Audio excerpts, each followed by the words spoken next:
பார்க்கவே எச்சுறுதில்ல. வீட்டில் செஞ்ச நெய் தாங்க. என்னதான் நம்ம கடையில் வாங்கினாலும் வீட்டில் செய்கிற மாதிரி வராது. வீட்டில் செய்கிற நெய் நல்லா டேஸ்டியாகவும் மணமாகவும் இருக்கும். இதுக்கு ஃபஸ்ட்டு நம்ம வெண்ணெயை ரெடி பண்ணணும். வெண்ணெய் ஏற்கனவே நான் ரெடி பண்ணுற வீடியோ நம்ம சேனலில் ஷார்ட்ஸில் நான் அப்லோட் பண்ணியிருக்கேன். உங்களுக்கு வேணும்னா செக் பண்ணிக்கோங்க. ஃபஸ்ட்டு இந்த வெண்ணெய் இந்த மாதிரி நம்ம திரட்டி ஒரு பாத்திரத்தில் தண்ணி ஊற்றி இந்த வெண்ணெய் அதில் சேர்த்து நம்ம ஃப்ரிட்ஜில் ஸ்டோர் பண்ணிக்கலாம். அடுத்த நாள் கூட அந்த வெண்ணெயை எடுத்து நம்ம நெய் காய்ச்சி யூஸ் பண்ணிக்கலாம். இப்போ ஃப்ரிட்ஜில் இருந்து நம்ம வெண்ணெயை எடுத்து ஒரு நார்மல் வாட்டரில் வாஷ் பண்ணிக்கலாம். வாஷ் பண்ணிவிட்டு அடுப்பில் ஒரு பாத்திரத்தை வச்சு அதில் வெண்ணெயை சேர்த்து சிம்மில் வச்சுக்கோங்க. நமக்கு வெண்ணெய் உருக உருக மேலே நுர மாதிரி வரும்.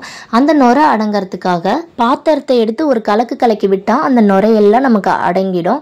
நமக்கு நெய் 15லேருந்து 20 நிமிஷத்துக்குள்ளே ரெடி ஆகிடும். நீங்கள் நெய் ரெடி ஆகிடுச்சின்னு எப்படி கண்டுபிடிக்கிறதுனா, நமக்கு நெய் காய்ச்சும் போது சவுண்டு வரும். அந்த சவுண்டு ஃபுல்லாக அடங்கிடுச்சுன்னா நமக்கு நெய் ரெடி ஆகிடுச்சின்னு அர்த்தம். நெய் ரெடியானதும் அதில் கருவேப்பிலை இருந்தாலோ இல்லை முருங்கைக்கீரை இருந்தாலோ அதை நம்ம சேர்த்துக்கிட்டோம்னா நெய் நல்ல மணமாகவும் இருக்கும். அது நெய் தெளிவுபடுத்தும் அப்படின்னு சொல்லுவாங்க. நெய் காய்ச்சின உடனே அந்த சூடாகவே நம்ம வடிகட்டிக்கணும். நெய் சூடாறின பிறகு நம்ம வடிகட்டினோம்னா அதில் கீழே இருக்கிற கக்கத்தில் நெய் ஒட்டிக்கிட்டு வேஸ்டேஜ் ஆகும்னு சொல்லிட்டு எங்கள் அம்மா சொல்லுவாங்க. அதனால நெய் காய்ச்சின உடனே நான் சூடாகவே வடிகட்டிப்பேன். அதுக்கு நீங்கள் சில்வர் வடிகட்டியை யூஸ் பண்ணிக்கோங்க. பிளாஸ்டிக் வடிகட்டில் வடிகட்டினீங்கன்னா உடனே நமக்கு பிளாஸ்டிக் இது உருகிடும். அதனால இந்த சில்வரை யூஸ் பண்ணிக்கோங்க.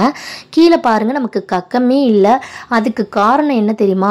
குவாலிட்டியான வெண்ணெய் நம்ம ரெடி பண்ணி நெய் காய்ச்சினோம்னா நமக்கு கக்கம் அதிகமாக வராது. கொஞ்சம் குவாலிட்டி கம்மியாக இருந்துச்சுன்னா நமக்கு கக்கம் வேஸ்டேஜ் அதிகமாக ஆகும்.